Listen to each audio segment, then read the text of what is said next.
વિશ્વમાં ધર્મ પ્રધાન એવા ત્યાં ભારત દેશના ગુજરાત પ્રદેશમાં સ્થિત પુણ્યસલીલા ભગવતી માં સરસ્વતીના પ્રાંગણ એવં નીલકંઠ મહાદેવ ગુરુ દત્તાત્રેય ભગવાનના પ્રાંગણમાં આજે આપણે બધા ભગવાન શંકરની પતિત પાવની કલ્યાણકારી એવી શિવપુરાણની કથા નિમિત્તે બધા એકત્રિત થયા છીએ.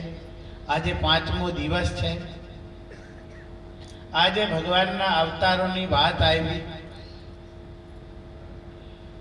ભગવાનના અવતાર એટલે ભગવાનની વિભૂતિ યોગ કહેવાય. અને આ વિભૂતિ યોગની જબ જ્યારે જે જરૂરત પડે ત્યારે તે સ્વરૂપે એ વિભૂતિ આ ધરાતલ ઉપર આવતી હોય છે.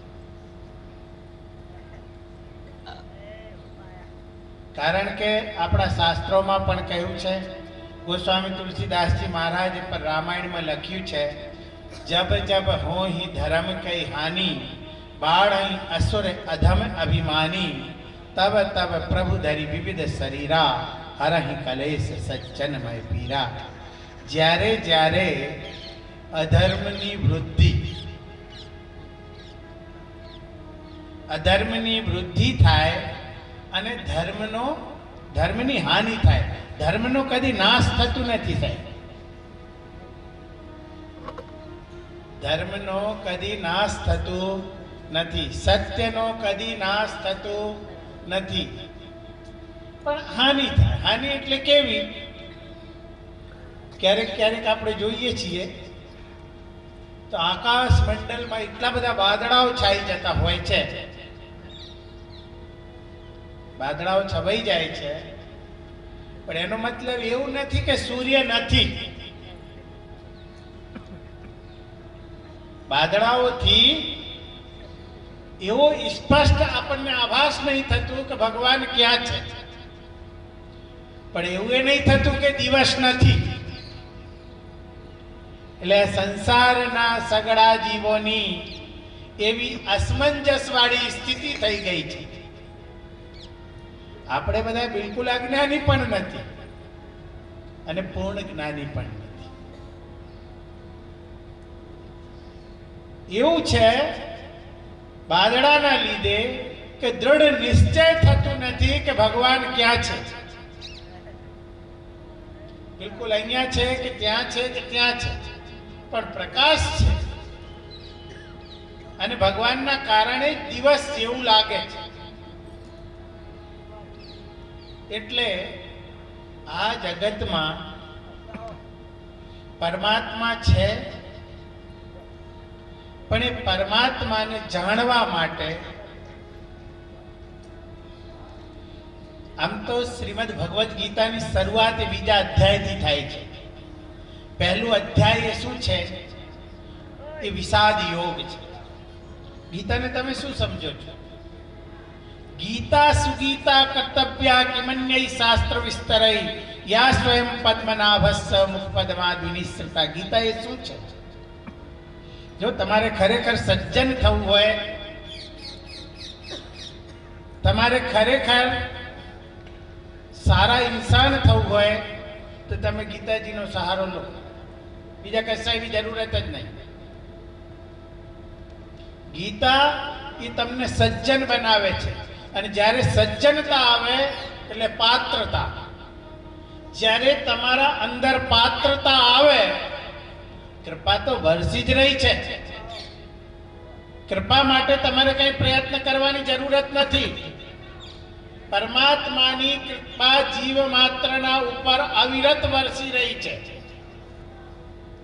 જેમ વરસાદ પડે છે તેમ. પણ એ કૃપાને જાણવાની, પચાવવાની તાકાત જોઈએ, સમજવાની તાકાત જોઈએ. માનવી શું સમજે છે કે આ બધું મેં કરી રહ્યો છું, મેં આમ કર્યું, મેં તેમ કર્યું. કોઈની એટલી તાકાત નથી કે પ્રભુની ઈચ્છા વગર કાંઈ કરી શકે. જે થઈ રહ્યું છે એ પરમાત્માની ઈચ્છાથી થઈ રહ્યું છે. પછી પરમાત્મા કેવા? कोई नहीं सुख दुख करदाता, निज कृत कर्म भोग सब भ्राता।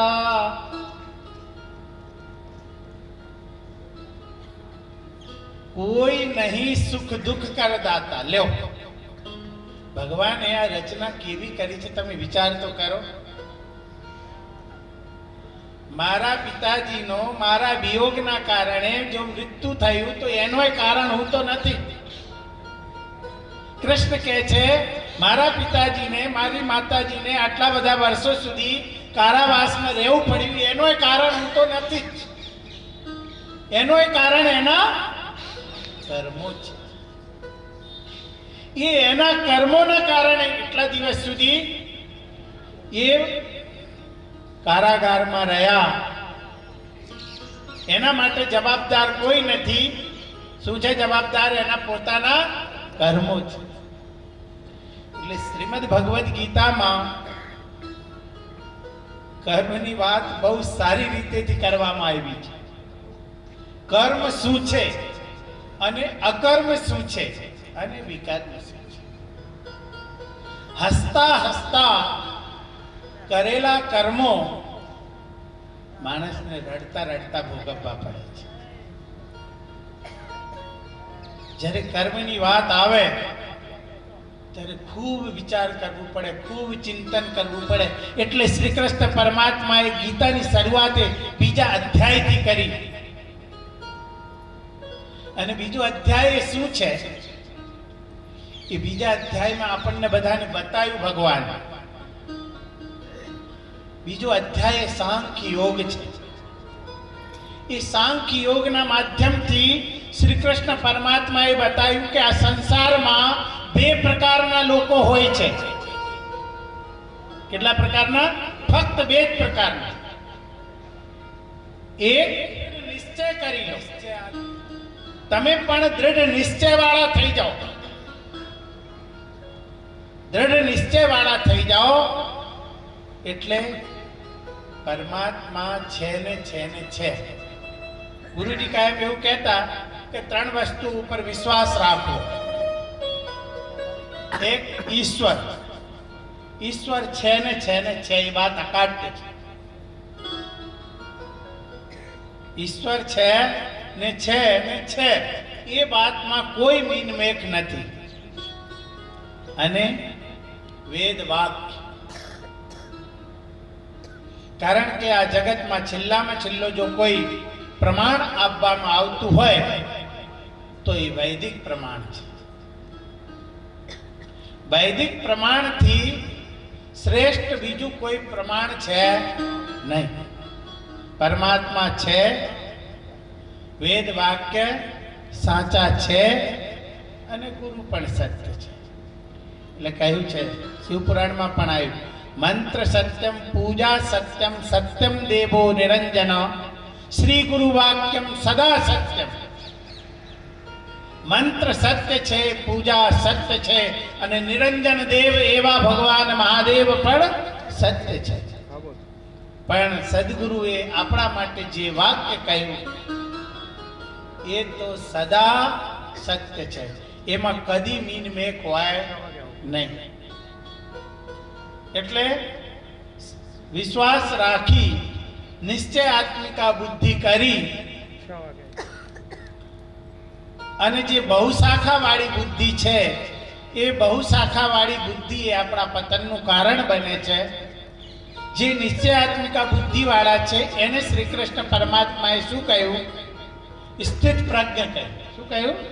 સ્થિત પ્રજ્ઞ। પ્રજ્ઞ નામ બુદ્ધિનો, જેની બુદ્ધિ સ્થિર નહીં, સ્થિત સ્થિત થઈ ગઈ હોય। કાચ છે આપણે સામે રાખીએ અને એને આમાં હલાયા કરીએ તો શું આપણું પ્રતિબિંબ બરાબર દેખાય? પણ જો કાચ સ્થિત થાય, એકદમ સ્થિર થાય તો શું થાય? એમાં આપણું જે આકાર છે, જે આપણું સ્વરૂપ છે એ આપણું સ્વરૂપ આપણને બરાબર દેખાય। એટલે આ કાચ શું છે? બુદ્ધિ એ શું છે? એ અંતઃકરણ ચતુષ્ટય છે. અંતઃકરણ ચતુષ્ટય કોને કહેવાય? મન, બુદ્ધિ, ચિત્ત ને અહંકાર. મન, બુદ્ધિ અને ચિત્ત અને અહંકાર, એને અંતઃકરણ ચતુષ્ટય કહેવાય. એટલે આ અંતઃકરણની ચતુષ્ટયની પવિત્રતા એ જ સાચી ભક્તિ છે. જ્યાં સુધી અંતઃકરણની પવિત્રતા ના થાય, એક વાત તમને સાચું કહું, અત્યારે જગતમાં કેવું છે, મનસ્વીપણું થઈ રહ્યું છે. જેના મનમાં જેવું આવ્યું એવું કરવું. પહેલા એવું નહોતું, કે એ પદ્ધતિ જ નથી. એ પદ્ધતિ નથી. તમને રસોઈ કેમની બનાવવી એ તમારી માતાઓ શીખવાડી ગઈ છે. ભાઈને ખેતી કેમની કરવી એમના વડવાઓ શીખવાડી ગયા છે. એનાથી વિરુદ્ધ તમે કરવા જશો તો થશે? ભક્તિ પણ આપણા શાસ્ત્રો, આપણા મહાપુરુષો આપણને શીખવાડી ગયા છે. એટલે ભક્તિમાં મનસ્વીપણું પણ ચાલે નહીં. મનમાં આવ્યું તેમ કરવું એવું જ હોત. તમે વિચાર તો કરો,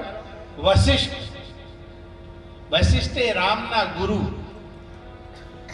બ્રહ્માજીના માનસ પુત્ર, અજાતવાતના રચયિતા એવા વશિષ્ઠ. પણ જ્યારે વાત આવી તો વશિષ્ઠ કહે છે, સિંગી ઋષિના પાસે જાઓ. એ પદ્ધતિ મને ખબર નથી, એ પદ્ધતિ એ જાણે. એના પાસે જાઓ અને ત્યાં જઈને પુત્રેષ્ટિ યાજ્ઞ કરાવો. શાસ્ત્રમાં દરેક વસ્તુનું વિધાન છે. વિધાન વગર, એટલે શાસ્ત્ર વિહિત કાર્ય હોવું જોઈએ.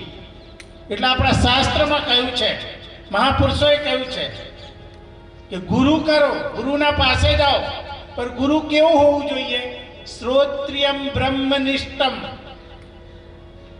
કેવું હોવું જોઈએ? શ્રોત્રિય. શ્રોત્રિયનો મતલબ તમે શું સમજશો? જેને શાસ્ત્રોનો અભ્યાસ કર્યો હોય. કેવી રીતે? ગુરુની શરણમાં રહીને. આ જે શાસ્ત્રો છે ને, આ પુરાણો છે, આ પુરાણોમાં પણ સમાધિ ભાષા વાપરવામાં આવી છે. કઈ ભાષા કહેવાય એને? સમાધિ ભાષા. એ સમાધિ ભાષા ગુરુ મુખથી શ્રવણ કર્યા વગર ખબર પડે નહીં. કોઈ એવું કહેતું હોય કે વાંચવા માત્રથી હું શાસ્ત્રોને સમજી શકું છું, તો ઇમ્પોસિબલ. કદી કોઈ સમજી શકે તેમ નથી. જો શાસ્ત્રને સમજવા હોય તો એને ગુરુ મુખથી શ્રવણ કરવું પડે. એક ભાગવતમાં એક પ્રસંગ આવે છે. હિરણ્યાક્ષ અને હિરણ્યકશ્યપુની વાત આવી ને, ભાગવતનો બહુ પ્રખ્યાત પ્રકરણ છે. હિરણ્યાક્ષ અને હિરણ્યકશ્યપુ બે ભાઈ હતા. ભાગવતમાં એવું લખ્યું છે, હિરણ્યાક્ષ અને હિરણ્યકશ્યપુ દિવસે દુગના અને રાત્રે 4 ગણા વધતા હતા.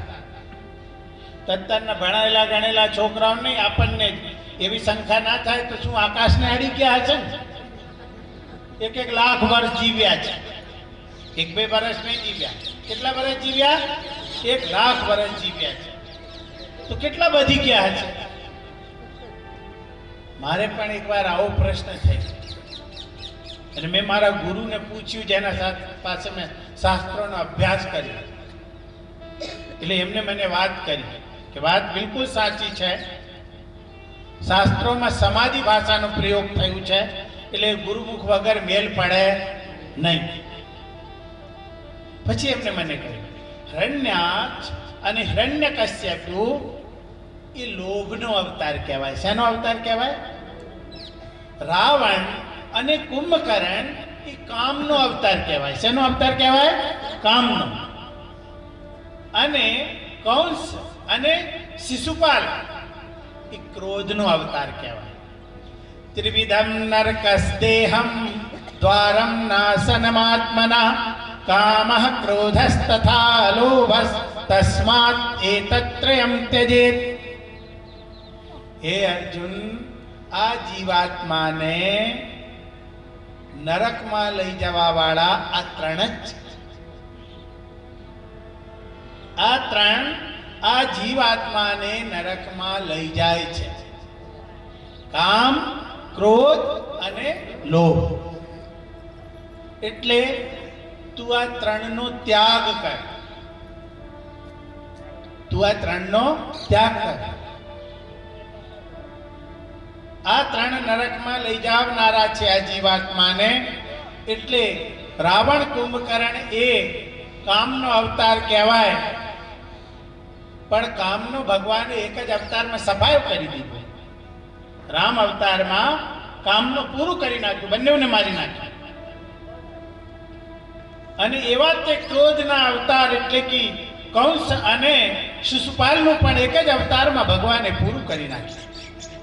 પણ લોભ ભગવાનથી પણ એક અવતારમાં નથી મરતો. લોભ ભગવાનથી પણ એક અવતારમાં પૂરું નથી થતું. બબે અવતાર લેવા આપણને કેવા. રામ અવતાર તો કેવો સરસ, આપણને કેવું ગમે કે દર્શન કરતા જ જઈએ, ભગવાનની છબી સામેથી કદી આંખો હટાઈએ જ નહીં. કૃષ્ણ અવતારે પણ એવો, કેવા નટખટ. કામ અને ક્રોધને આવા સુંદર અવતારથી ભગવાને નાશ કરી નાખ્યા. પણ લોભ માટે કેવા વિચિત્ર. લોભ માટે હિરણ્યાક્ષને મારવા માટે ભગવાને કયું અવતાર ધારણ કર્યું ખબર છે? વારાહ અવતાર, જેને આપણે સીધી સાદી ગુજરાતી ભાષામાં શું કહીએ? ભૂંડ. હવે મને અહીંયા મારા ગુરુજીએ પણ કીધેલું નહીં વિચાર આવે, ખરેખર મારો વાલો એ આ ધર્મનો રક્ષણ કરવા માટે ભૂંડ બનતા પણ શરમાયો નહીં. ધર્મનો રક્ષણ કરવા માટે આવો વારાહનું રૂપ ધારણ કરતા પણ એને સહેજ હચકચાટ ના આવી. અને એ ધર્મનું આપણે શું કરવાનું છે? ફક્ત પાલન કરવાનું છે. રક્ષણ કરવાની જવાબદારી તો એની છે. આપણને તો માત્ર ને માત્ર એ માર્ગ ઉપર ચાલવાની વાત કરી છે. અને માર્ગ તો આજથી નહીં, અનાદિકાલથી. રામાયણમાં એવું કહેવામાં આવ્યું, જો ન હોત ધુરી ધર્મ ધરત કો, જો ન હોત જગ જન્મ ભરત કો, કોન હોત ધુરી ધરત ધર્મ કો. ભગવાન કહે છે મારા ભરતે હાઈવે ક્યારનો બનાવેલો છે. ભગવાન કહે છે આ ધર્મનો માર્ગ રૂપી હાઈવે મારા ભરતે કેદાડાનું બનાવી દીધું છે. હવે દુનિયાના લોકોને તો એ હાઈવે ઉપર ખાલી ચાલવાનું જ છે. અને ભગવાન કહે છે જવાબદારી મારી છે. ત્યારે લોભનો અંત થયો. એટલે કહેવાનો ભાવાર્થ આવી સમાધિ ભાષા છે. લોભ દિવસે દુગનું અને રાત્રે 4 ગણું વધે છે. આજે કેવી સરસ વાત આવી, નંદીશ્વરનો અવતાર. આ જગતને ધર્મની બહુ જરૂર છે. એટલે નંદીશ્વરનો અવતાર એ શું કહેવાય? એ ધર્મનો અવતાર કહેવાય. નંદીશ્વર અવતાર એ ધર્મનો અવતાર છે. ધર્મના 4 પગ હોય ને, એટલે મહાદેવના મંદિરમાં જવા માટે સૌથી પહેલા નંદી મહારાજના પાસેથી જઈને તમારે ગુજરવું પડે. એટલે નંદી મહારાજ જેવા ધર્મનિષ્ઠ થાવ. પહેલે મહાદેવ પાસે જો તમારે દર્શન કરવા જવું હોય કે મહાદેવ પાસે જવું હોય તો પહેલે નંદીના દર્શન. એ નંદી એ શું છે? એ નંદી માત્ર નંદી નથી. નંદી એ માત્ર નંદી નથી. નંદી એ ધર્મનો પ્રતીક છે. જ્યાં સુધી તમે ધર્મનિષ્ઠ ના થાઓ ત્યાં સુધી તમે મહાદેવના મંદિરમાં જવા લાયક કહેવાઓ નહીં. એટલે ધર્મ પરાયણ થાઓ. પછી આગળ જઈએ એટલે શું આવે? કાચવો. કાચવો આવે. હવે અત્યારે તો ભાઈ કે ભાઈ આ કાચવો મૂકવાનો, મંદિરમાં મૂકવા ખાતર મૂક્યો હોય, પણ કાચવાનો મતલબ શું? કાચવો એ શું છે? જો આ શાસ્ત્રોના અધિકારી આપણે ક્યારે થઈએ? અથવા કે જે મોક્ષ માર્ગ છે કે જેના માટે આપણે બધા અહીંયા આવ્યા છીએ, એ માર્ગ અથવા કે એ પ્રાપ્ત પરમાત્માની પ્રાપ્તિ કરવા માટે સાધન ચતુષ્ટય બતાયા. કેટલા બતાયા? સાધન ચતુષ્ટય. 4 સાધન બતાયા. અને જો જેના જીવનમાં એ 4 સાધન આવી જાય ને, એનો બેડો પાર જ છે. એ સાધન ચતુષ્ટય કયા કયા છે? પહેલું સાધન છે વિવેક. जब नाश मनुज का आता है पहले विवेक मर जाता है. પરમાત્મા કોઈને દંડા લઈને મારતા નથી. જ્યારે મારવું હોય ને તો એમના વિવેકનું હરણ કરી લે. આ રાવણનું એવું જ થયું. કેમ? રાવણને ખબર નહોતી કે જે ધનુષને ભગવતી માં ઉપાડતી હતી એ ધનુષ તો તારાથી ઉપડ્યો નહીં. એ ધનુષ તો એનાથી ઉપડ્યો નહીં અને એ ભગવતીનું અપહરણ કરવા નીકળ્યો છે, એને લેવા નીકળ્યો છે. પણ શું કરીએ? બુદ્ધિ ભ્રષ્ટ થઈ ગઈ હોય એટલે કહ્યું છે કે ભાઈ પોતપોતાની હેસિયતમાં રહો. પોતે શું છીએ એ કદી ભૂલવું નહીં, જો સુખી થવું હોય તો. અત્યારે કેવું છે, આ યુગ એવો છે કે આમાં આપણે પોતે એવો ભાન ભૂલી જઈએ છીએ અને ભાન ભૂલીને પછી આપણે નહીં કરવા જેવું કરી નાખીએ. એટલે વિવેક પહેલું સાધન છે. વિવેક. વિવેક કોને કહેવાય? એક વિચાર સાગર નામના ગ્રંથમાં એક નિશ્ચલદાસ કરીને એક મહાત્મા થઈ ગયા અને એને એક બહુ વિવેક માટેની એટલી સરસ પંક્તિ લખી છે. अविनाशी आत्म अचल जग जाते प्रतिकूल ऐसो ज्ञान विवेक है सब साधन को मूल. शरीर विनाशी છે પણ એવા વિનાશી શરીરમાં પણ પરમાત્મા સ્વરૂપે, આત્મા સ્વરૂપે એટલે કે આત્મા એ અવિનાશી છે. લ્યો, નાશવાન શરીરમાં પરમાત્મા અવિનાશી સ્વરૂપે એટલે કે સચ્ચિદાનંદ સ્વરૂપે. આ શરીરમાં અસ્થિ ભાતિ પ્રિયમ રૂપમ. અસ્થિ ભાતિ અને પ્રિય નામ રૂપમ દ્વયમ માયા. અસ્થિ ભાતિ સ્વરૂપે, અસ્થિ એટલે છે, ભાતિ એટલે ભાસી રહ્યું છે, એટલે જ્ઞાન થઈ રહ્યું છે, અને પ્રિયતા એટલે કે જેની પ્રિયતા છે. મર્દામાં પ્રિયતા હોતી નથી. આ 3 જ પરમાત્માના સ્વરૂપ આ શરીરમાં છે. અને નામ રૂપ દ્વયમ માયા. નામ અને રૂપ આ 2 માયાનો ભાગ છે. તો એ 3 એટલે કે સચ્ચિદાનંદ. સચ્ચિદાનંદ કો અથવા અસ્થિ ભાતિ પ્રિય એ જ પરમાત્મા છે. એને એ સ્વરૂપે ઓળખવું અને માયાને માયા સ્વરૂપે. આપણે બસ ભૂલ એટલી થઈ છે કે ભેળસેળ કરી નાખ્યું છે. સત્યને સત્ય સ્વરૂપે જોવું એનું નામ જ જ્ઞાન છે, એનું નામ જ વિવેક છે. એટલે અવિનાશી આત્મ અચલ. આત્મા અવિનાશી છે, એનું કદી પણ નાશ થતું નથી. નૈનમ છિંદંતી શસ્ત્રાણી નૈનમ દહતી પાવકા ન ચૈનમ ક્લેદ્યંતાપો નાશોસ્યતિ મારુતા. હે અર્જુન, એ તત્વનું કદી કાંઈ થતું જ નથી. રામાયણ જેવા ગ્રંથમાં પણ લખ્યું, ઈશ્વર અંશ જીવે અવિનાશી ચૈતન અમલ સહજ સુખ રાશી. તમે ને મેં, આપણે બધા પરમાત્માના અંશ છે. અંશ કદી અંશીથી જુદું હોઈ શકે નહીં. આપણે બધા પરમાત્માના સનાતન અંશ છીએ. જો પરમાત્મા મરતા હોય તો આપણે મરીએ ને. પરમાત્મા અવિનાશી છે તો આપણે પણ અવિનાશી છીએ. દેહ વિનાશી છે પણ એવો વિવેક જોઈએ. અવિનાશી આત્મ અચલ અચલ છે એવો જ્ઞાન વિવેક.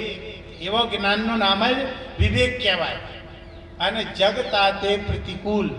હવે આ બેઉની તમે સરખામણી દિવસ અને રાતનો મેલ કેવી રીતથી આવે, અંધારાનો અને પ્રકાશનો મેલ કેવી રીતે? મને ઘણી વાર વિચાર આવે કે જ્યારે અંધારો હોય, ભાદરવાની રાત હોય, કેટલો અંધારો હોય, આખા જગતમાં અંધારો હોય, પણ એક દીવો કરીએ અથવા હવારમાં ભગવાન ભાસ્કરનો ઉદય થાય, પણ આ અંધારાને ભગવાન કયા ઘરમાં રાખતા હશે? આ શંકરભાઈનો આટલો મંડપ માટે તેને કેવડી મોટી ગોડાઉન બનાવી, પણ અંધારા માટે ભગવાને કઈ ગોડાઉન બનાવી હશે? કઈ ગોડાઉનમાં આટલો અંધારો મૂકતા હતા? આખા જગતનો જેટલો પણ કચરો છે એને ભેગું કરો. યથૈધાંસી સમિદ્ધોગ્નિ ભસ્મસાત કુરુતે અર્જુના જ્ઞાનાગ્નિ સર્વ કર્માણામ ભસ્મસાત કુરુતે તથા. આખા જગતનો બધો જેટલોય કચરો કૂડો છે એને ભેગું કરો, પર જ્ઞાનની આટલી ચનગારી જોઈએ. અગ્નિની એટલી ચિંગારી આખા જગતના કચરાને ભસ્મ કરવામાં સમર્થ છે.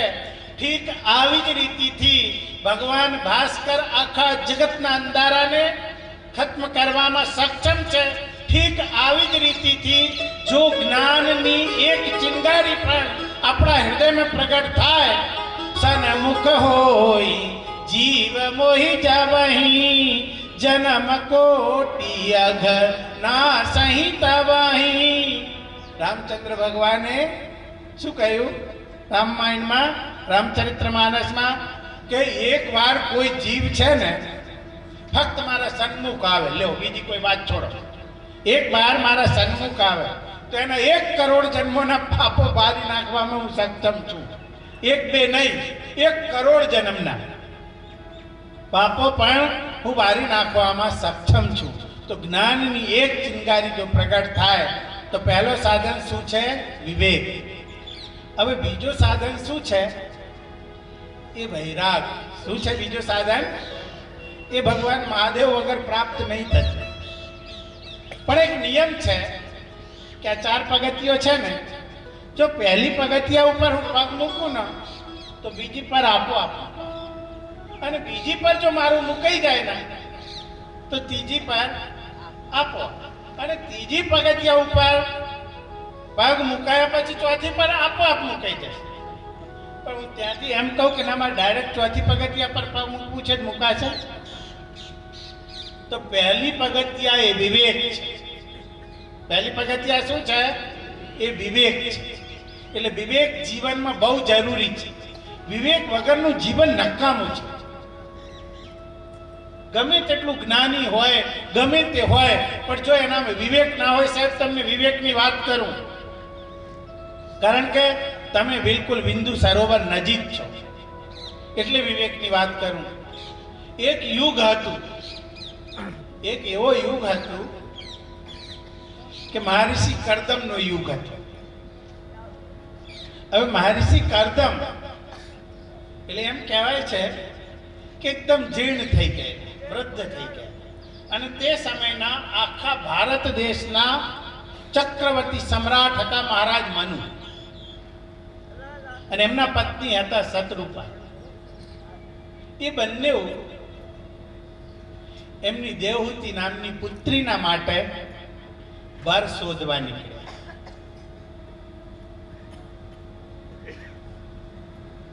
એ જમાનો કોનો હોય તો એ જોવાનું. વર શોધવા નીકળ્યા એટલે એમને ખબર પડી કે મારા રાજ્યની સીમામાં હું ખરેનો ગેટ, એટલે પેલા રથને અને જે એમનો સારથી હતો એને કહ્યું, ભાઈ હવે તું આને અહીંયા ઊભું રાખ. એને ઊભું રાખ્યું, અને મહારાજ મનુ અને શત્રુપા એમની પુત્રી તણે ત્યાંથી ચાલતા ચાલતા આવ્યા. કે કેમ? કે ઋષિ એ ધ્યાનમાં હશે અથવા કંઈ ભગવાનની કંઈ સેવા પૂજા કરતા હશે અથવા યજ્ઞ કરતા હશે. કારણ કે એના માટે તો એ લોકો જંગલમાં રહેતા હોય કે અમારી સાધના બરાબર થાય. અને એ સાધનામાં જો આપણાથી કંઈ ખલલ પડે તો આપણે વિવેકી ના કહેવાય. તમારાથી કોઈને કંઈ તકલીફ ના થાય એવું વિચારીને જો તમે જીવન જીવો તો તમે વિવેકી કહેવાય. અને જો તમે કોઈને નડતા હો તો તમે વિવેકી ના કહેવાઓ, મહા અજ્ઞાની કહેવાઓ. તમારાથી કોઈને પણ તમને ખબર પડવી જોઈએ કે અમારાથી કોઈને કઈ કષ્ટ. એ તો રાજા હતા, ચક્રવર્તી સમ્રાટ હતા, એને ક્યાં કોઈની પરમિશન લેવાની હતી? પણ કેટલા ગેટ સુધી રથ છોડી અને ત્રણે નીકળ્યા. ત્રણે ચાલતા ચાલતા આવ્યા. પણ સાહેબ, ઋષિનો વિવેક કેવું પડે. આપણા ડેરીના મકાન સુધી આવ્યા ને ઋષિને દેખાઈ ગયા એટલે ઋષિએ શું કર્યું? 3 આસનો લાવીને પાથર્યા. ડાબની આસન હોય તે જમાનામાં. અને પાણી પણ લઈને આવ્યા, કારણ કે કોઈ નોકર ચાકર તો હતા નહીં. હવે તમે વિચાર કરો, રાજાએ રાજાનું વિવેક અને ઋષિએ ઋષિનો વિવેક. હવે આગળ તો સાંભળો. મહારાજ મનુને આગ્રહ કર્યું કે વિરાજો, આપ મહારાજ છો. મહારાજ આસન પર બેસી ગયા. એમના ધર્મપત્ની પણ આસન પર બેસી ગયા. હવે શત્રુપા આસન પર બેસતી નથી. મારા પતિના પાથરેલી આસન ઉપર જો હું બેસું, કારણ કે મારા માટે બર શોધવા આવ્યા છીએ, મને અર્પણ કરવા આવ્યા છે, તો મારાથી આસન પર કેમનું બેસાય? ઋષિએ ઋષિનો વિવેક કર્યું. પણ ધન્યવાદ છે એ શત્રુપાને. જ્યારે એમને બેસવાની વાત કરી તો તમે વિચાર કરો શું કર્યું હશે? જો આસન ઉપર ના બેસે તો ઋષિનો અપમાન ગણાય, અને બેસે તો યોગ્ય ના કહેવાય. એટલે એમ કહેવાય છે, ભાગવતમાં લખ્યું છે કે એ દેવહૂતિ કેવી રીતેથી બેસી? આવી આસન હતી તો આસન ઉપર આમ હાથ મૂકી અને નીચે બેસી. પણ હાથ આમ આસન ઉપર મૂકી રાખ્યા. ઋષિ પણ સમજી ગયા અને ઋષિએ પછી કોઈ આનાકાની કર્યા વગર એમને સ્વીકાર્યા છે. એટલો વિવેક તમે વિચાર તો કરો. આને શું કહેવાય? આને વિવેક કહેવાય. ઋષિએ રાજા પ્રત્યેનો વિવેક અને રાજાએ ઋષિ પ્રત્યેનો વિવેક. અને ખાસ તો જ્યારે દેવહૂતિએ જે કરદમ ઋષિ પ્રત્યેનો વિવેક બતાવ્યું અને કરદમ ઋષિએ જે એમના પ્રત્યેનો, કેમ કે ગમે તે છે પણ મારી કુટિયામાં આવ્યા છે, એવી આ સંસ્કૃતિ છે આપણી. અને એ આ બધું આ બિંદુ સરોવરના તમે નજદીક છો, એ ખરેખર આપણે બિલકુલ એના પાસે છે. તો ऐसो ज्ञान विवेक है सब साधन को मूल. પછી વૈરાગ્યની વાત આવી કે વૈરાગ્ય કોને કહેવાય? જો વિવેકી હશે ને તો એ સત્ય અને અસત્યનો વિવેક કરી શકશે. સામાન્ય વાત, બે માણસમાં વિવાદ થતું હોય, અરે એ તો છોડો, શું પાંડવોએ તમને કંઈ આપી દીધું છે? અને બિચારા ઓલા દુર્યોધનને કે લોકોએ કંઈ લઈ લીધું જ તમારા પાસે? દુર્યોધને કંઈ લઈ નથી લીધું, પાંડવોએ કંઈ આપી નથી દીધું. પણ મને એટલી ખબર છે કે જ્યારે પહેલી વખત આ મહાભારત ને આ રામાયણ આ બધું ટીવીમાં આવી અને જ્યારે બતાવતા, જ્યારે આપણને એમ લાગતું કે પાંડવોને કંઈ તકલીફ પડે, ઘણા લોકો તો રડી પડતા હતા. આજથી નહીં, અનાદિકાલથી આ માનસિકતા છે. આજથી નહીં, અનાદિકાલથી બે માણસમાં ઝઘડા થતો હોય અને જો આપણને ખબર પડી જાય કે આ સાચું છે અને આ ખોટું છે, તો ખોટા પ્રત્યે અભાવ અને સાચા પ્રત્યે ભાવ, એના માટે સાહેબ કોઈ વેદ નથી ભણવું પડતું, કે એના માટે કઈ મોટો તપ નથી કરવું પડતું. સત્ય પ્રત્યે પ્રેમ એ આપોઆપ થાય છે અને અસત્ય પ્રત્યે અભાવ એ આપોઆપ થાય છે. એના માટે કોઈ દુનિયામાં કોઈ દવા નથી બની કે એના માટે બીજું કોઈ બન્યું જ નથી. અસત્ય પ્રત્યે આપોઆપ અભાવ થાય અને સત્ય પ્રત્યે આપોઆપ ભાવ થાય. ના સતો વિદ્યતે ભાવો ના ભાવો વિદ્યોતે સતા ઉભયોરપી દ્રષ્ટોંતસ્ત્વનયોસ્તત્વદર્શિવી. મહાપુરુષો કહે છે અસત્યની કદી સત્તા હોતી નથી, સત્યનો કદી અભાવ હોતું નથી. થોડીક વાર માટે જેમ વાદળોથી સૂર્ય ઢકાય એવું ભલે ઢકાઈ જતું હોય તો એસો જ્ઞાન વિવેક હૈ. અને આ જે વૈરાગ્યની વાત છે એ બ્રહ્મલોકના ભોગ લો જો ચાહે સબન કો ત્યાગ, વેદ ઇતિ જ્ઞાતા મુનિ કહે તાકુ નામ વિરાગ.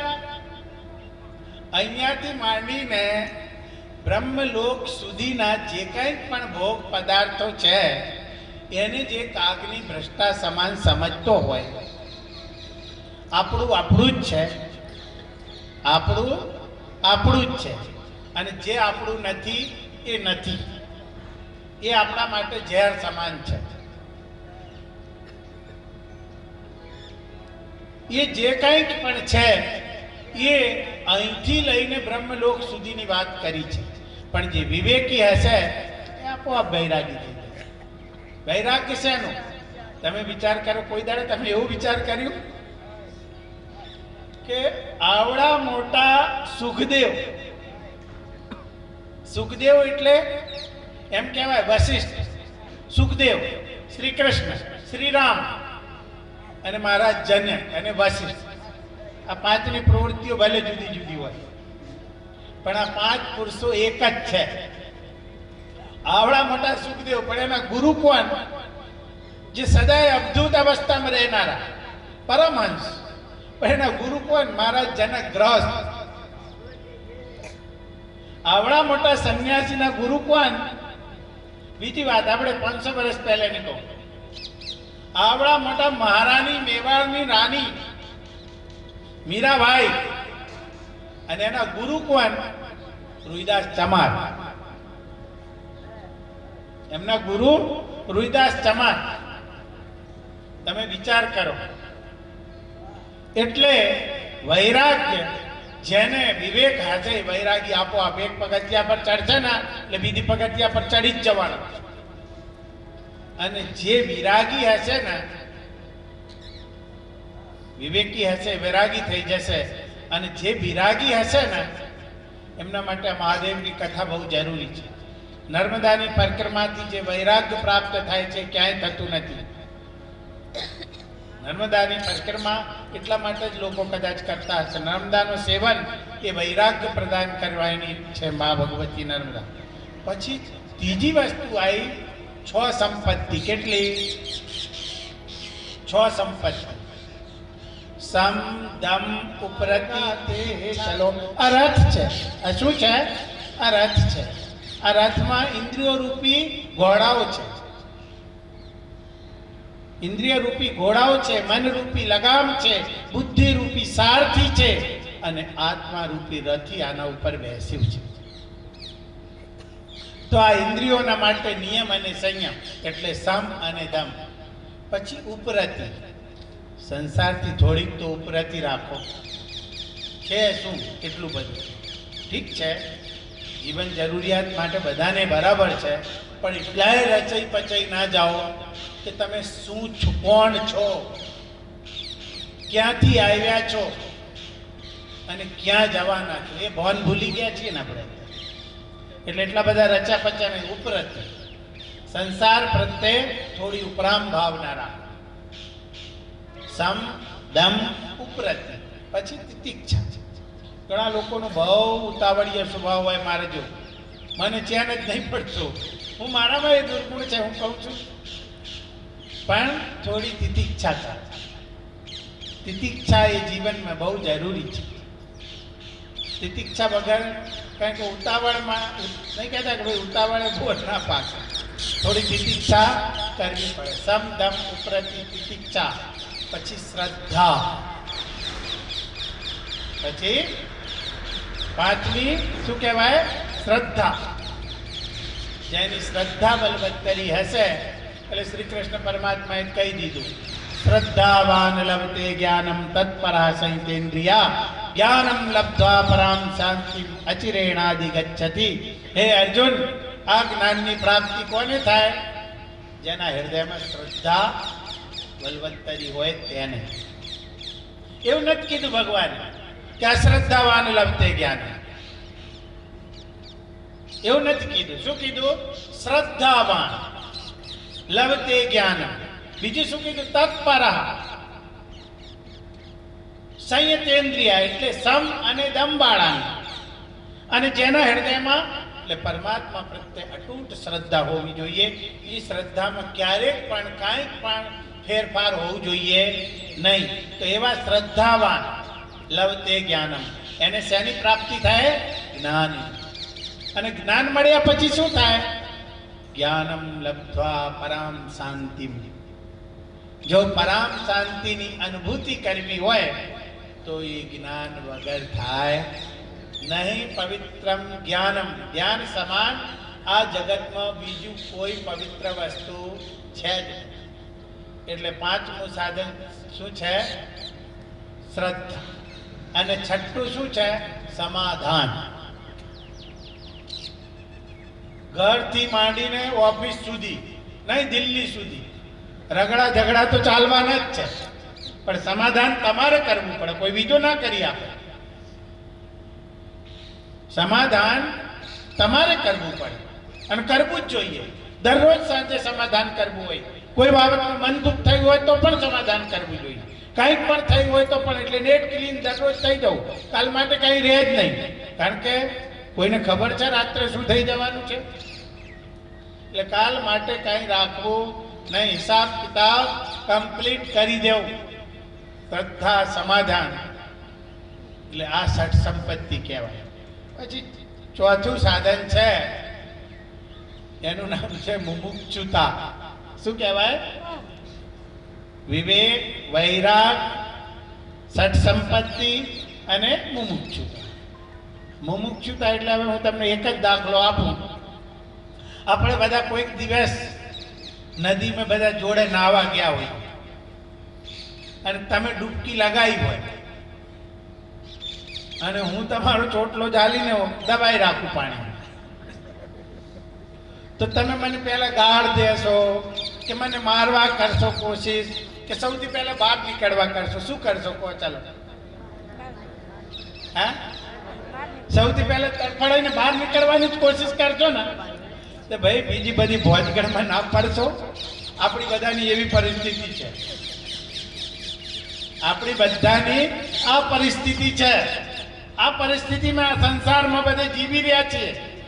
આચાર્ય શંકરે કહ્યું છે, પુનરપી જનનમ પુનરપી મરણમ પુનરપી જનની જઠરે શયનમ યહ સંસારે ખલુ દુસ્તારે કૃપયા પારે પાહી મુરારે ભજ ગોવિંદમ ગોવિંદમ ભજ મૂઢમતે. આપણી બધાની આવી દશા છે. આ સંસાર કેવો છે? પેલું હોય ને, આપણે પેલા ખોણણીમાં પેલા લાડવા ખોણતા ને, હવે તો મશીનો આવી ગઈ.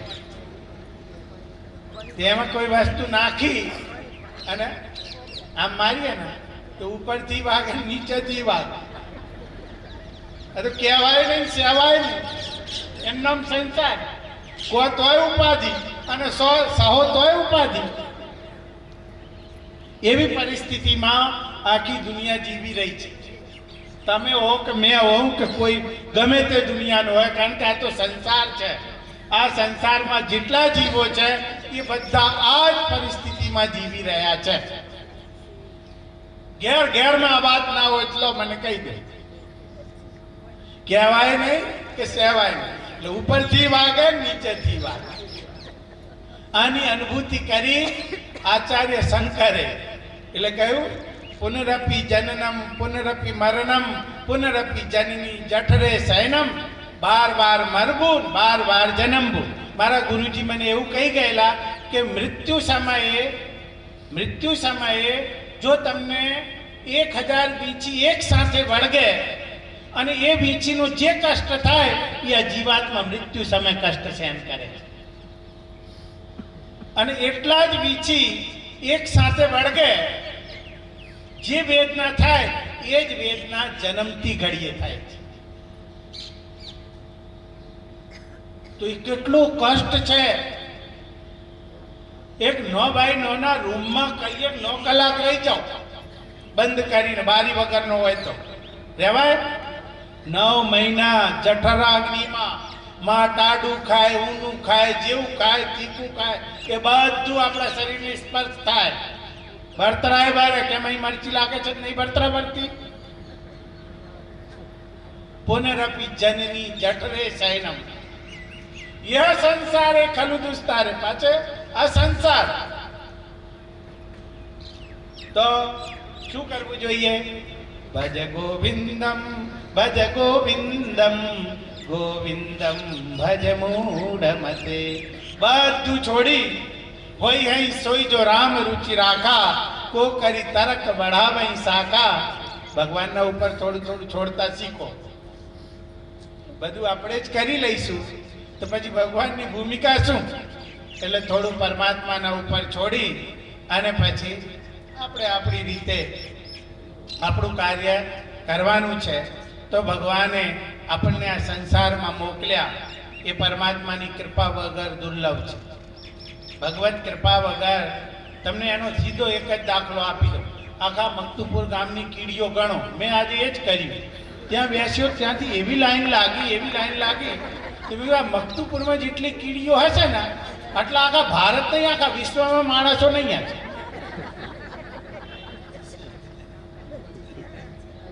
એટલા માણસો આખા વિશ્વમાં નહીં હશે. તો કીડીઓ આટલી, તો મકોડા કેટલા, પશુ પંછી કેટલા, માછલીઓ કેટલી, આ કીડા મકોડા કેટલા. તો એ આજે એવું થયું કે ખરેખર કોણ કહે છે ભગવાનની કૃપા નથી? કોણ કહે છે ભગવાનની કૃપા નથી? ભગવાનની એટલી બધી કૃપા છે. કબ હું કર કરું ના કર દેહી, દેત હે તો વિન ઈશ સ્નેહી. ઈશ્વરના માટે શું કહ્યું? જીવાત્માના ઉપર ક્યારેક કરુણા કર પરમાત્મા અહેતુની કરુણા કરે, કૃપા કરે, અને તે કૃપાના ફરજ સ્વરૂપે આ માનવ શરીર આપ્યું છે. એટલે આ માનવ શરીર ભગવત કૃપાથી મળ્યું છે આપણે, અને ભગવાનની પ્રસાદી છે. અને પ્રસાદીને કેમ નહીં? જો ઘરમાં જમવાનું હોય એ તો તમે થાળીમાં ગમે તેટલું વેસ્ટ જાય એની કોઈ ચિંતા કરતું નથી. પણ જ્યારે વાત પ્રસાદીની આવે અને ભૂઈ પડી જાય તો પણ એને ઉઠાઈને ખાઈ લઈએ. કેમ કે પ્રસાદી છે. તો આ જીવન પ્રસાદી છે. આ જીવન શું છે? એ ભગવાનની પ્રસાદી છે. એના માટે આપણે કંઈ બહુ જાજુ નથી કર્યું. એના માટે આપણાથી કંઈ થયું જ નથી કે કંઈ થઈ શકે એમ છે જ નથી. આ તો પરમાત્માની અહેતુની કૃપાનો ફલ છે. હવે આ ફલ મળી ગયો છે એટલે માનવ તન ગુણ જ્ઞાન નિધાના. માનવ તને શું છે? ગુણ જ્ઞાનનો ભંડાર છે. હવે આ શરીરનો બસ સદુપયોગ થઈ જાય. એનું કાયમ એક વાત તો કહું છું, 3 સસ્સા ભગવાને આપ્યા છે આ શરીરમાં. 3 સસ્સા. એ ઓલા ટાટા બિરલા, અંબાણી, રમેશભાઈ, તમારાથી, મારાથી, એ બધાને જ આપ્યા છે. સમય કેમ? એના માટે પૈસાવાળાઓ માટે કઈ 25 કલાક આપ્યા છે? સમય કેમ? પૈસાવાળાના શરીરમાં કઈ વધારે શક્તિ આપી છે? દેવાવાળું કોણ છે એ ખબર નથી, લેવાવાળું કોણ છે એ ખબર નથી. અમે મારી અનુભૂતિની વાત કરું છું. એટલે ત્યારે પણ એટલા જ આનંદથી રહેતા હતા, સમય પ્રમાણે જીવતા હતા, અને અત્યારે પણ અત્યારના સમય પ્રમાણે જીવીએ છીએ. આ પરમાત્માની કૃપા નથી તો શું છે? એટલે સમય સદબુદ્ધિ અને શક્તિ, આ ત્રણ પરમાત્માએ આપણને અમૂલ વસ્તુઓ આપી છે. એક તો સમયનો ઉપયોગ કરી લો, જો જીવનમાં એનો દુરુપયોગ ના થઈ જાય એની સાહેબ ખૂબ કાળજી રાખજો. અને એ જ મારે તમારાથી વિચાર જોઈએ છે આજે, કે તમારા જીવનના એક ક્ષણનું પણ જો દુરુપયોગ ના થાય એની ખૂબ કાળજી રાખજો. બધું બગડી જવા દેજો, પણ તમારું જે અમૂલ્ય સમય છે, કારણ કે ગયેલો સમય પછી કદી પાછો આવતો, અને જ્યાર સુધી આ શક્તિ છે ને શરીરમાં ત્યાર સુધી બધું જ થાય, બધું જ થાય. જો ધ્રુવ 6 વર્ષની અવસ્થામાં પણ ભગવત પ્રાપ્તિ કરી શકતા હોય,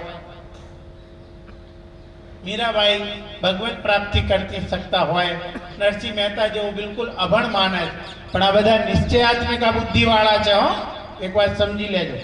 આપણી મૂળ વાત શું છે? નિશ્ચયાત્મિકા બુદ્ધિવાળા, એટલે નિશ્ચય કરી લેજો. તો આપણે કેમ નહીં? એટલે શક્તિનો સદુપયોગ. શક્તિ ગયા પછી પશ્ચાતાપ સિવાય કાંઈ રહેતો નથી. સમય ગયા પછી પશ્ચાતાપ સિવાય કાંઈ રહેતો નથી. સમય, શક્તિ અને ત્રીજી સદબુદ્ધિ. ત્રીજી સદબુદ્ધિ. આપણે ટાઈમ તો નહીં, કેટલા વાગ્યા?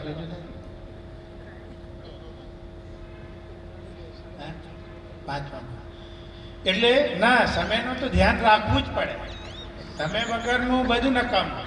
એટલે સમયનું ધ્યાન એ બહુ જરૂરી છે જીવનમાં. કારણ કે તમારે પણ આપણે કંઈક જવાબદારી લઈને બેઠ્યા છીએ, કોઈ કાંઈક તો કોઈ કાંઈક, બધા જવાબદાર છીએ. અને જવાબદારી એ જીવનમાં બહુ મોટી વસ્તુ છે, અને જવાબદારીને પૂરી પાડવી એ બહુ જરૂરી છે. તો સમય, શક્તિ અને સદબુદ્ધિ, આ ત્રણનો ફક્ત ને ફક્ત સદુપયોગ કરવાનું છે. આ ત્રણનો જીવનમાં જો સદુપયોગ થઈ ગયો તો સમજી લેજો કે કલ્યાણ માટે તો મનુષ્ય શરીર આપ્યું છે. મનુષ્ય શરીર શા માટે આપ્યું છે? કલ્યાણ માટે જ આપ્યું છે. મનુષ્ય શરીર બીજા શરીરો કરતા જુદું છે, કારણ કે આ શરીરમાં પરમાત્માએ જ્ઞાનની પ્રધાનતા આપી છે. શેની પ્રધાનતા? જ્ઞાનની પ્રધાનતા આપી છે. એટલે એવું જ્ઞાનની પ્રધાનતા વાળું શરીર છે. તો શ્રીમદ ભગવદ્ ગીતાના અનુસાર આપણે જોઈએ તો 2 પ્રકારની બુદ્ધિવાળા લોકો આ જગતમાં હોય છે. એક સ્થિત પ્રજ્ઞ અને બીજું બહુ શાખા વાળું. હવે સ્થિત પ્રજ્ઞ માટે શ્રી કૃષ્ણ શું કહે છે? પ્રજહાતિ યદા કામાન સર્વાન પાર્થ મનોગતાન આત્મન્નેવાત્મના તુષ્ટા સ્થિત પ્રજ્ઞસ્ય તદુચ્યતે. સ્થિત પ્રજ્ઞ કોને કહેવાય? પ્રજહાતિ યદા કામાન. આ મનમાં કામનાઓ તો ઘણી ઉત્પન્ન થાય છે, મનનું કામ જ છે.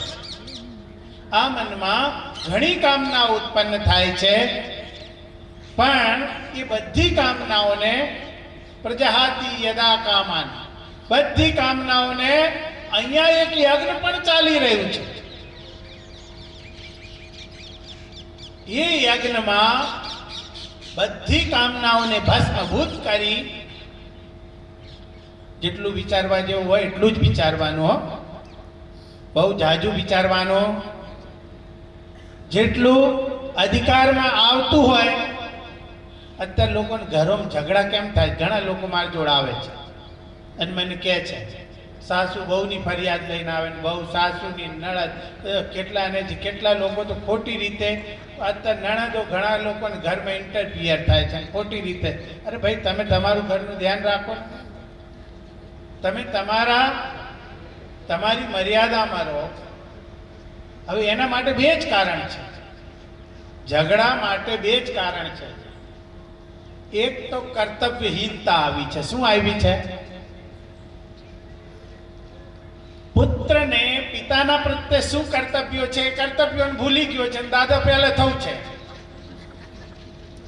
અને હવે તો ઘણા ઘરમાં તો એવું, અમારા અમે કહે ને, તમને ખબર ના પડે બાપા, બેહી જાઓ. તો ત્યાં મહાભારત ના થાય તો શું થાય? કોઈને ઘેર મોડેથી થતું હોય, કોઈને અંદર થતું હોય, બિચારાને શું કરે? એટલે અનધિકાર ચેષ્ટા. શું કહેવાય એને? અનધિકાર ચેષ્ટા અને કર્તવ્યહીનતા. બસ જો આ બે જ છે ઝઘડાની જેમ. ત્રીજી કોઈ વસ્તુ છે જ નહીં સાહેબ.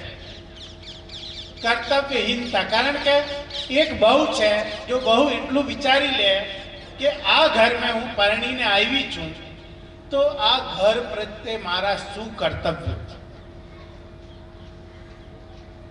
બસ કર્તવ્ય પોતાના કર્તવ્ય કોઈને કરવા જ નથી અને અનધિકાર ચેષ્ટા કરવી જેમાં અધિકાર નથી.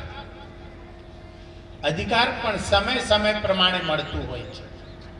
તમે એમ ના સમજો. જ્યારે કેમ કોઈ સાંભળ્યું કદી કે કોઈ 25 વર્ષનો વડાપ્રધાન બનાવ્યો? 25 વર્ષનો વડાપ્રધાન બનાવ્યો સાંભળ્યું કદી? આટલા દિવસથી દેશ આઝાદ થયું છે, મોટા મોટા વારસદારો બેઠા છે, તોય એક પરિપક્વ બુદ્ધિ હોય, એક સમય આવે. તમે વિચાર કરો, ઘણા ફળ છે, પણ મેં જ્યાં બેહું છું ઝૂલા ઉપર, મારા સામે જે બીલનો વૃક્ષ છે એ સ્વયંભૂ છે, આપોઆપ ઉગ્યો છે, એમાં હું જોઉં છું એ ફળ છે ને 1 વર્ષ સુધી સાહેબ પ્રતીક્ષા કરે છે. બીલીમાં શિવરાત્રી પતઝડ થાય, પતઝડ પછી તરત જ ફૂલ આવે અને તરત જ ફળ લાગી જાય અને એ ફળ પછી છેક બીજી શિવરાત્રી આવે ત્યારે પાકે છે.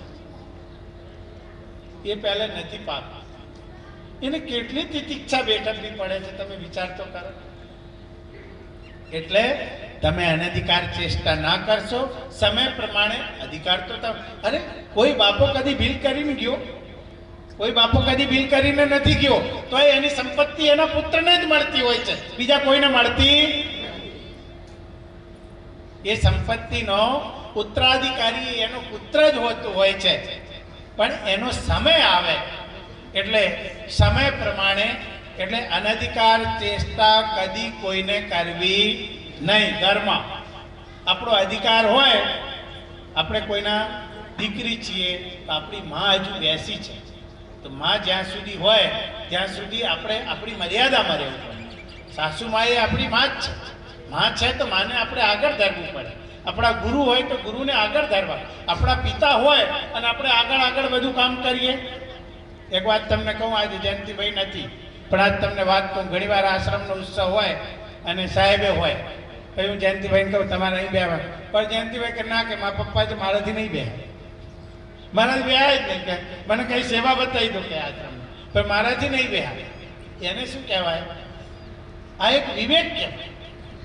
અને કર્તવ્ય પરાયણતા એ જીવનમાં બહુ જરૂરી છે. અને અનધિકાર ચેષ્ટા, બસ આ બે મારા તમને જ્ઞાનની વાતો આપું. ઘરમાં જો સુખ શાંતિ અને સમૃદ્ધિ જોઈતી હોય, કદી પણ અનધિકાર ચેષ્ટા ના કરતા, અધિકારમાં જ રહેજો. એટલે આપણો અધિકાર કદી, આપણો એટલો જ અધિકાર છે, એનાથી વધારે આપણો અધિકાર નહીં. દરેકની એક લિમિટ હોય ને. આ નોકરિયાતો હોય, કેટલાનો ચેક કોને પાસ કરવો? 5,000નો ચેક હોય તો બોલો જે ત્યાં બેઠ્યો હોય એ જ પાસ કરી આપે. એનાથી ઉપરનું ચેક હોય તો એને ઉપર જવું પડે. એનાથી ઉપરનું હોય તો ઘણા ચેકો એવા હોય કે એને બ્રાન્ચમાં ફોન કરવું પડે કે ભાઈ આને પાસ કરવો કેમ. તો આવી રીતે અધિકાર હોય તો આપણે બળબોલા ના થઈએ, અધિકારમાં રહીએ. અને અધિકાર વગરનું કાંઈ પણ કરવાનું નહીં. તો આપણા ઘરમાં જ રહીને આપણે અને સ્વકર્મણા તમભ્યસ્તા સિદ્ધિમ વિદ્યતિ માનવા કોણ કહે છે કે એને કઈ જંગલમાં તપ કરવા જવું કે આ કરવા જવું કે સ્વકર્મ કરો, એનાથી જ પરમ પદ મોક્ષ રૂપી સિદ્ધિ મળી જવાની. માત્ર ને માત્ર સ્વકર્મ કરવાથી. બીજી વાત છોડી દો, બીજાનું કશું કરવું જ નહીં. કોઈનું કશું કરવાનું આવતું નથી, ફક્ત સ્વકર્મ. સ્વકર્મ કરો, ઘણું થઈ ગયું. એનાથી મોટી કોઈ ભક્તિ નથી. ભક્તિ તો જીવનને ભક્તિમય બનાવવાનું છે. અને જ્યારે ભગવતી ભક્તિ આવશે ને, ભક્તિ કે દો પુત્ર જ્ઞાન ઓર વૈરાગ. ભક્તિ આવશે તો જ્ઞાને આવશે અને વૈરાગ્ય આવશે. અને જ્ઞાન અને વૈરાગ આવશે એટલે કલ્યાણ માટે જ આવશે. હવે આપણું સમય પૂરું થઈ ગયું છે. તમે ખૂબ સરસ આ ભગવાન મહાદેવની કથા સાંભળી રહ્યા છો. અને આપણા આશ્રમની જે દીકરી અર્ચના દીદી બહુ સારી રીતે મેં પણ 2 દિવસથી સાંભળું છું, બહુ સરસ કથા શ્રવણ કરાવી રહી છે ભગવાનની કૃપાથી.